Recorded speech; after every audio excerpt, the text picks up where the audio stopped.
That's just fine.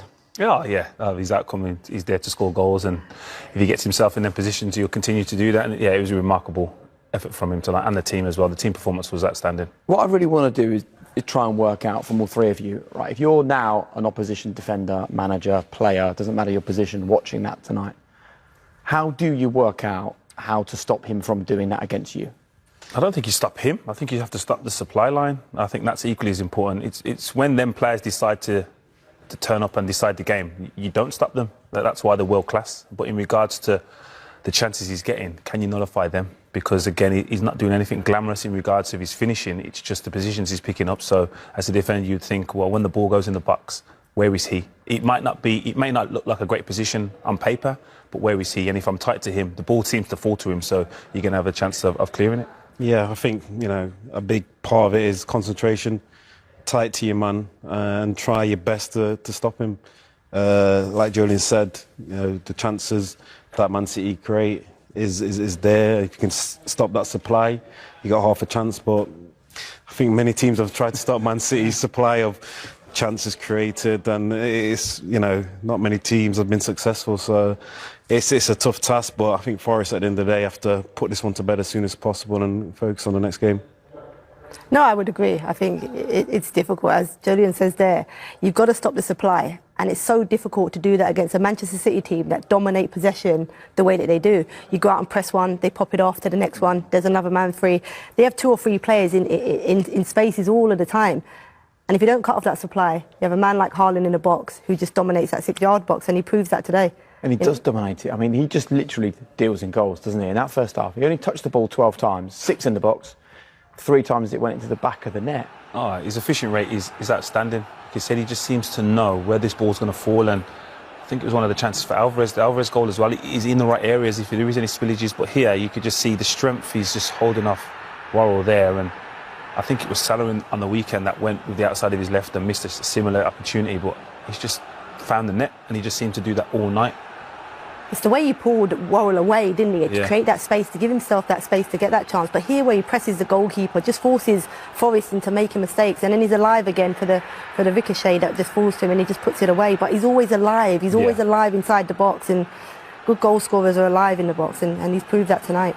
Not just tonight, he's proved that since he's joined the Premier League. We was all wondering, would he get off to a good start, and he has. He's flying. I would assume it's a better start than he anticipated. But if you look at all of his chances, he's the first one to react to this next pass. Is it coming to me? No. Oh, well, I'm going to get back inside the width for the post. And here, he's the first one to react, and he's up in the air before anyone's even close to reacting. So it must be a natural instinct that he has that defenders don't have, and not many strikers have, in my opinion. Well, let's just talk about how much of an impact he's had, how quickly. I mean, we can have a look there. His first 5 games, the most Premier League goals scored, and look at the list, the players that he's ahead of. Nice to see Timo Pukki there. Did you expect him to have this much of an impact this quickly? He had a big reputation, big price tag, but this is still quite something. I think, everyone saw what he did at Dortmund. Could he replicate that in the Premier League? That was the big question mark. To be honest, I thought it was going to take more time to settle. Watched him in the Community Shield. I feel like what we knew about him coming into the league is he's a goal scorer, just a natural goal scorer. You can see with his movement how good he is in the box. And what we know about Manchester City is they create chances. So if you put the two together, it marries up really well, and he's proved it. The chances that are falling to him, they look easy, as we spoke about before. But you've got to be in the right place at the right time, and he anticipates those spaces. He anticipates to get into there before anybody else, before defenders, before his teammates. And that's why he's successful here at the moment. And look, you can talk about stopping the supply line, or you can talk about stopping him. But if you do that, then they've got players like Cancelo that can go and score goals like this. I mean, it's the impossible conundrum for the opposition at the moment. Yeah, he doesn't score simple goals, does he? I think he's one of the most exciting fullbacks in world football, if not the most exciting. Yes, we're lucky to have some exceptional talent in fullback areas in England, and English as well, but Cancelo, for me, he finds himself 1v1 in attacking areas so many times, and he's so comfortable in possession. So if he was English, he would be right up there in terms of our comparisons to Trent and Reece James. So give me your expectations then for City this season. I mean, we start every year with Jolyon coming in saying they're going to win all 4, which he's entitled to do because he loves them, and that's fine. But when you look at them now, 19 goals, that's more than they've scored in the opening 5 games of any other Premier League season. What can they do this season, do you both think? whatever they want to achieve. I think, look, with Pep and Manchester City and the fans, they want the Champions League. I think Haaland is a big statement in knowing that they want to go for it this year. I think they've scored a lot more goals this season, but they've also leaked a lot of goals, and hence why Pep's probably in the market to bring a defender in, because he won't be happy with the goals they've conceded and having to fight back from being 2-0 down in 2 games already in the Premier League. So, look, they can achieve whatever they want to achieve. I think they're a phenomenal team. I think they're outright winners of the Premier League, and I know Arsenal are sitting pretty at the moment, but I just can't see anybody, being better than Manchester City this year. Champions League is now their moment. Yeah, that's the holy grail for Man City. They've tried season after season, not quite got there, but the addition of Haaland could be the difference. We'll see how they get on, but they're going to be a force to be reckoned with. That's for certain. And I think in the Premier League as well, you look at the usual challenges in the likes of Liverpool, maybe Chelsea. They haven't quite clicked into gear yet. So obviously Man City is flying. Arsenal's doing very, very well. So it's going to be interesting to see how that plans out. But Champions League is definitely the one that they need in the cabinet. You feel that keeping Haaland fit is actually key, and he's going to get a nice break over the winter. But obviously he did have injury issues in Germany as well.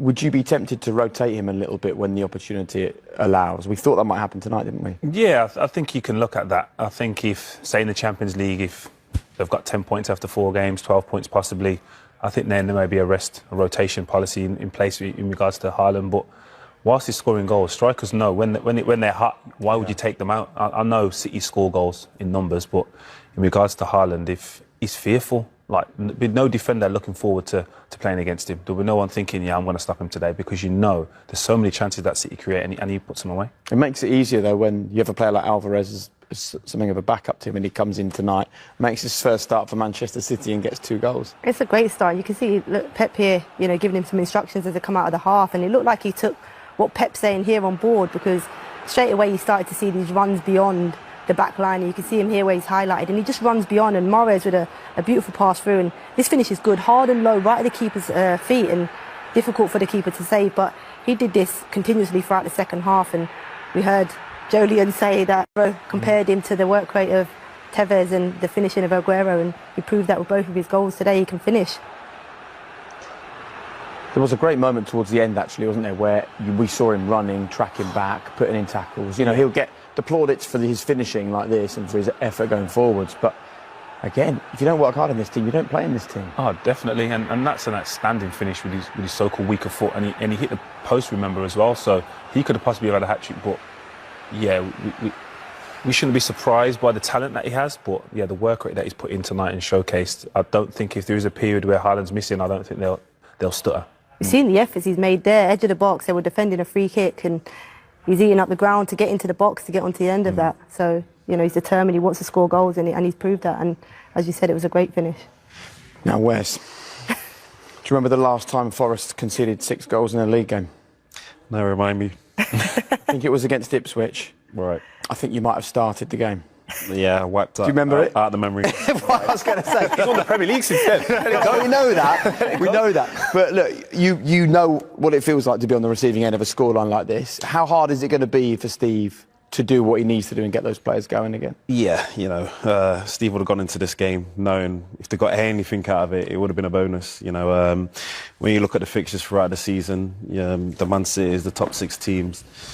You kind of, you don't, write them off, but you think, right, if we get anything out of these games, it's a bonus. So obviously it's not nice being on the end of a 6-0 beating, but you have to quickly put that behind you and focus on to the next game. And that's what Steve will do. He'll concentrate on making sure the boys are, kind of put it to bed, make sure the boys are kind of reflect on the game, but not dwell on the game. And a busy night at the Etihad for Nottingham Forest defenders, because they have been under the cosh. I mean, we can look at the stats there. It has been a masterclass from City, but more than that, a masterclass from Erling Haaland. I mean, we've got about 3 or 4 minutes here, so I'll just be quiet and let the 3 of you wax lyrical about a man who has had an immediate impact for that football team. Oh, remarkable. Yeah, if he continues at this rate, you're going to run out of things to say, because I don't think he surprised me, him scoring goals. You expected it, but to be so ruthless in around that box, 6-yard box especially.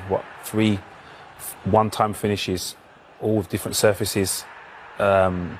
Just the understanding what Farah said before the game, he never starts where he finishes or where he ends up. He always creates a space for himself, and he arrives there with perfect timing. You know, in Germany they call that the perfect hat-trick, because it's the perfect hat-trick and he's done it in the first half. Yeah, it's fantastic to watch and see. You know, from a Forest point of view, Joe Worrell's tight to him on all the 3 goals, but he's just manhandling him. You know, he can't get close, can't do nothing to stop it, and yeah, Haaland's gobbling up all the chances that's presented to him, and I don't know how many touches he's had in the half, but he scored with every touch, it seems like, so it's incredible to see.